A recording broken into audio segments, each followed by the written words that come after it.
భారత్ మాతాకి భారత్ మాతాకి.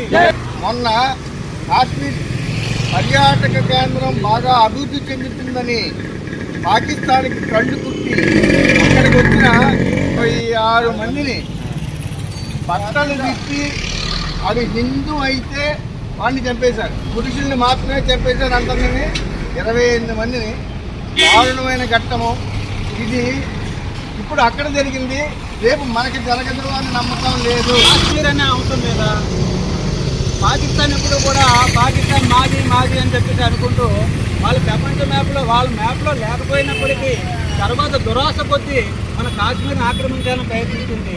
దానికి అంత ముందున్న ప్రభుత్వాలు, కాంగ్రెస్ ప్రభుత్వం అయితేనేమండి, కమ్యూనిస్ట్ ప్రభుత్వం అయితేనేమండి, ఈ ప్రభుత్వాలన్నీ కూడా ఏం చేశాయంటే వాళ్ళకి పొద్దుగించు వచ్చాయి తప్ప సమస్యను పరిష్కారం చేయలేకపోయింది.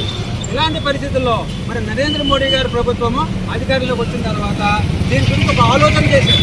ఏమని ఆలోచన చేశారంటే ఎప్పటికైనా జమ్మూ కాశ్మీర్ అనేది వాళ్ళు తీసుకునేలా కనపడుతున్నారు కాబట్టి దీన్ని ఒక ముఖ్యమంత్రి చేతిలో పెడితే ఆ ముఖ్యమంత్రి కాస్త ముస్లిం ఉండడం వల్ల ఆ ముస్లింలో ఆ పాకిస్తాన్కి దొరికే అవకాశం ఉంది. కాబట్టి ఎప్పటికైనా పాకిస్తాన్కి దొరకకుండా ఉండాలంటే ఇక్కడ సమస్యలు ఎలా ఉందంటే పాకిస్తాన్లో ఉన్నటువంటి మన భారతదేశంలో కాశ్మీర్లో ఉన్నటువంటి ముస్లిం పాకిస్తాన్లో ముస్లిం పెళ్లి